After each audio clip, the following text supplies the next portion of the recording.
Hello everyone and welcome to the channel. I'm back to break down this 4-game NBA DFS slate on DraftKings. Before we get into it, if you do enjoy the content at any point in this video, if you could leave a like on this video, subscribe to the channel, and hit the notification bell, that would be greatly appreciated. YouTube tells me about 65% of my viewers are non-subscribers, so that means I know some of you are coming, taking the valuable content, using it to win money, and not subscribing. So take a moment to hit that subscribe button, please. I greatly appreciate it. I'll give you a second. And with that being said, I have released an NBA DFS package over here on Patreon where you can get access to my premium NBA projections, my NBA data sheet, player stats, team stats, play context stats, core plays, injury impact insights, and my NBA Discord chat access. We just got up to 10 patrons thanks to my man Justin joining yesterday. So we're on the road to 25. When I get to 25 patrons, I will be giving away a free lifetime subscription to one lucky winner. You'll get access to all of my Patreon packages, every sport, for life. So excited to do that giveaway once we get to 25. And with all that being said, let's go ahead and start breaking down this slate today. Don't forget to stay tuned to the end of the video because I'll be giving you my lock of the night would be the last thing I have to mention. 7:30 start, Charlotte at Toronto. Pascal Siakam at the top at 8.5. This game comes with an 8-point spread currently in favor of the Toronto Raptors. No over-under release yet. So it'll be interesting to see what this game comes in at for a total. Gordon Hayward is questionable right now at 7.8. Looking like he is a true questionable. So he was a late scratch Thursday and then hasn't seen the floor since. So let's keep an eye on that one. If he's out, that's going to give a bump up to a guy like a PJ Washington, to a guy like a Devontae Graham, to a guy like a Terry Rozier. All these guys are going to start seeing more usage, specifically PJ Washington on the wing. You know, without Gordon Hayward, we've seen him put up 41 and 41.75 DraftKings points. So I think it has the biggest hole on him. If Gordon Hayward's out, I'd be looking to him again. For sure, PJ Washington gets that bump. Terry Rozier and Devontae Graham also, though, just because it's one less mouth to feed in the offense when Hayward's not on the floor. These guys are going to have more shot volume, more responsibility, so both of them become more viable as well. As far as on the Toronto side, I mean, LaMelo Ball on the Charlotte side, I should mention. I always got to mention this guy. He's just not getting a lot of minutes. I mean, this guy put up 46 DraftKings points in 26 minutes last time out. So if he could just get some starter minutes, this guy has easy 50-point upside every single time out. It's just a matter of the minutes. But at this point, I haven't played him all year.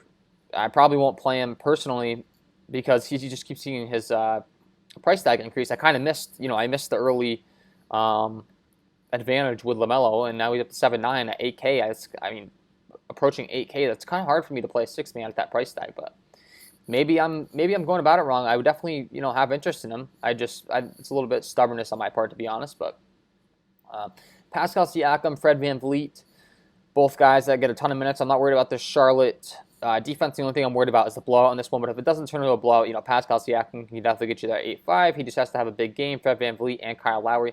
I will say all these guys get around 40 minutes a game, so you're kind of picking one based on your lineup construction because they're not going to all get there for you. One out of the three is most likely going to have the biggest game. So whatever you have for lineup construction, I feel pretty comfortable throwing one of them in there. And then Chris Boucher has been an absolute beast at 6'9", 49, 37.5, 40, and 48.5 DraftKings points the last 4 times out. This guy is beasting and feasting, and I don't think the Charlotte front court is going to slow him down. As a matter of fact, Charlotte was the last opponent he played when he put up 48.5 DraftKings points. So I definitely like him. And the very last guy that I will mention in this game is OG Anunoby at 5.5, a guy that can shoot it from behind the arc. If he does get hot, he can put up a big game for you on DraftKings at that 5.5 price tag. Most notably his 32.5-point game recently where he shot 4 for 6 from behind the arc with that half-point bonus on DraftKings. OG can definitely get you there at that 5.5 price tag. Philly taking on Memphis. Joel Embiid is out in this one. Ben Simmons is questionable but expected to play. More so probable, so I'm not worried about him sitting out. Ja Morant is a questionable tag as well. But we don't really have much more news on that. So let's keep an eye on that one. If Ja Morant continues to be out, we're seeing a lot more usage for guys like Jonas Valanciunas, Dillon Brooks, Brandon Clark, Kyle Anderson, Tyus Jones. If Ja Morant comes back, Tyus Jones would take the biggest hit for sure. I'd still be interested in playing a Dillon Brooks, a Kyle Anderson, and Brandon Clark because there is no Jaren Jackson Jr., so these guys all make sense. But Tyus Jones would fall out of my interest for sure. So My favorite out of the group would be Dylan Brooks at this 6.5 price tag. If you're familiar with Dylan Brooks' game, you know he can absolutely stroke from behind the arc. He has been really, really struggling from three-point land, so I'm looking for him to get it going. And when he does, he's going to just have a huge game on DraftKings. He's gone, let's see, over his last 5 games, he's gone 3 for 5, 2 for 7, 2 for 7, 2 for 8, and 1 for 5 from behind the arc. So I just don't think that's going to keep up. This guy's too good of a three-point shooter to be doing that. And when he does get on, he's going to literally put up 50 DraftKings points. So I will continue to have interest in him, and he's definitely my favorite option in the bunch, followed by Jonas Valanciunas at 7K. On the Philadelphia side, pretty straightforward. There's no Joel Embiid. Play Ben Simmons, play Tobias Harris. Both of these guys are great plays with no Joel Embiid, so I like Ben Simmons at 8.4. I like Tobias Harris at 7.5. Be playing these guys for sure. If I'm picking my favorite, it's kind of tough. But Ben Simmons has triple-double upside, but he's priced up more. So if I'm having to play one guy, I would be playing Tobias Harris just strictly for the price discount. But just know that Ben Simmons has triple-double upside. Tobias Harris is a better three-point shooter, so he gets that three-point bonus. But Ben Simmons definitely better as far as, his triple-double upside.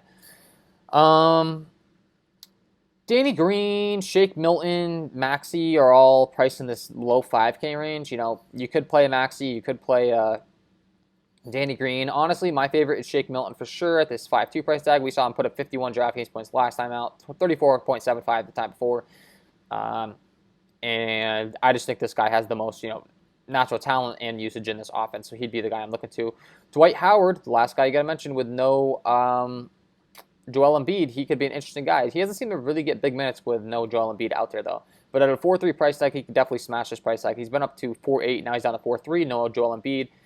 Maybe playing some Dwight Howard as well. Detroit taking on Miami. Bam Adebayo is questionable. Jimmy Butler continues to be out. Tyler Hero is questionable with a neck injury, probably from carrying the team the last 4 games or so. Goran Dragic is questionable. So, honestly, guys, kind of really, really difficult to break down this team right now. Vincent's questionable. Bam Adebayo is questionable. Tyler Hero is questionable. Goran Dragic is questionable. So my advice to you would be keep an eye on who's out, who's in the front court and the back court. If Bam Adebayo continues to be out, that's going to open up usage for a guy like Precious Achiuwa. 3-1 and 4-4 last 2 times out. He's played around 30 minutes a game, 39 and 27 DraftKings points. If there continues to be no big men, he's going to get more minutes. Adrian Iguodala will continue to get minutes on the wing if there's no Tyler Hero, Jimmy Butler. And then Vincent's a guard, so that would bump more usage to a guy like a Max Struss and a Duncan Robinson. So, kind of hard. I don't mean to be broad with you guys. It's just like, what am I supposed to say with it not having all the injury info clarified? Keep an eye on the guards, keep an eye on the front court, and then, play the guys accordingly. If the front court guys are out, the big guys, and a Bam Adebayo, go be looking at Achiuwa. If Vincent or Hero or Dragic continue to be out, that's going to give a bump for Duncan Robinson. It's going to give a bump for an Iguodala. It's going to give a bump for a Max Struss. Avery Bradley's out, and Kendrick Nunn is questionable. So that's interesting because if he for some reason returns and all these guys are out, Kendrick Nunn at 3K would be a great play. So keep an eye on that one. Even if he's limited to like 20 minutes, Kendrick Nunn can go off in that time. So I would like him. On the Detroit side, it's pretty straightforward. I'm playing Blake Griffin. I'm playing Derrick Rose. I'm playing Jeremiah Grant. Not really looking at anyone else on this team, honestly. 35 minutes last time out for Grant. He's been playing consistently mid-30 to 40 minutes. Priced at 7.4 now as compared to 7.9 last time out. This guy has 50-point upside, so at 7.4, he's definitely a viable play. As far as the Vegas lines in this one right now, I kind of scroll over that. We don't have any data to work with, so I can't really obviously Vegas can't really set a line when literally 50% of a team is questionable. So they're kind of in the same boat I am right now breaking this one down. But Blake Griffin, Jeremiah Grant, and Derrick Rose, obvious plays on the Detroit side. For sure. My favorite of the bunch would be Derrick Rose due to his price tag and his usage. He's only down to 5.9. The only thing is he played 11 and 19 minutes the last 2 times out. I don't know what's going on with him. He was injured, so I say he's my favorite, but it's a little sketchy playing him right now. I don't really know what's going on. And then on the cheap end, you could play as V. Mikhailuk. Very good three-point shooter at 3.5 if you want. I think he's too priced up personally at that price tag. So you got a little bit of a revenge game with Wayne Ellington, I suppose, Rodney McGruder, but these guys aren't getting enough minutes to be viable in this one. So moving on to the last game, Atlanta at Portland. This one, no doubt, is going to be the top game of the slate. Damian Lillard comes in at a 9.2 price tag. This game comes in with a 235.5 over/under. 4.5 point favorites are the Portland Trailblazers. Both of these teams not good defensively. Both of these teams going to be involved in a high-paced game, and I'm going to have a lot of interest in this one. CJ McCollum and Damian Lillard are the most obvious plays. 9.2, both of these guys get around 40 minutes a game. Both of them get the most usage in the offense. After a blowout last time out, I'd expect Dame to have a big game in this one. Same rule applies for CJ McCollum. I honestly think this is a rare spot where it's viable to play both of these guys. And yeah, I absolutely love both of them. Trae Young continues to really struggle at 8-9. This is a great spot for him to get back on track, but for some reason he's only played mid-20 minutes the last 2 games. I guess that both the last games have been blowouts, but he apparently has been dealing with a wrist injury as well, so I don't know what the heck's going on with Trae Young. I mean, he was in a close game against Charlotte on the 6th, where his team lost by 8 points, and he played 35 minutes, and he put up 16 DraftKings points. So I'd like to tell you, be all in on Trae Young, but something weird is going on. I don't think he's taking a sudden drop-off. I think he might actually just be hurt. I don't think, Trae Young's taken this big of a fall in his capabilities of playing basketball. I don't know what's going on with him, but John Collins, 30, 24, and 26 minutes last 3 times out. Once again, blowout, so they don't really apply. I do like this guy a lot. It's just a matter of if he gets in foul trouble. I usually typically fade him because he's constantly in foul trouble.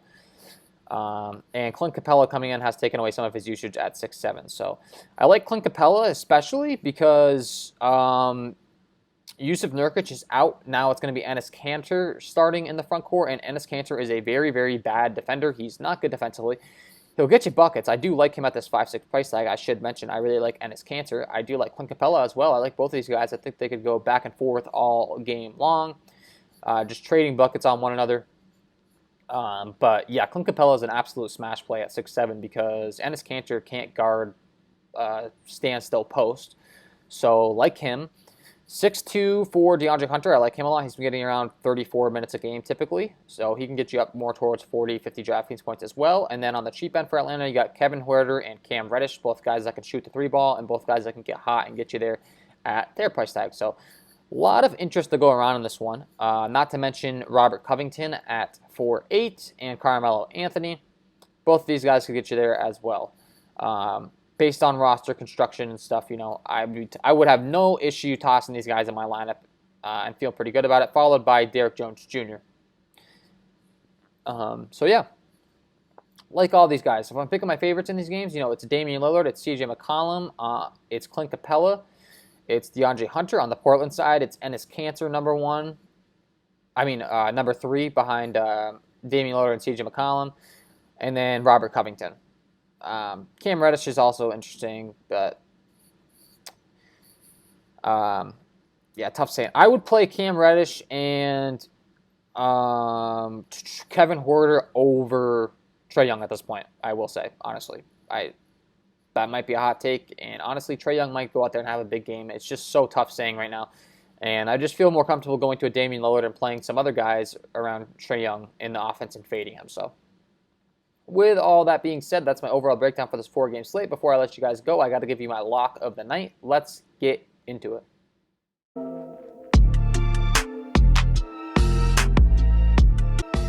And my lock of the night tonight is going to be Enes Kanter. As mentioned earlier in the video, no more Yusuf Nurkic. That's going to open up some more minutes for Enes Kanter. That's going to open up some more usage for Enes Kanter.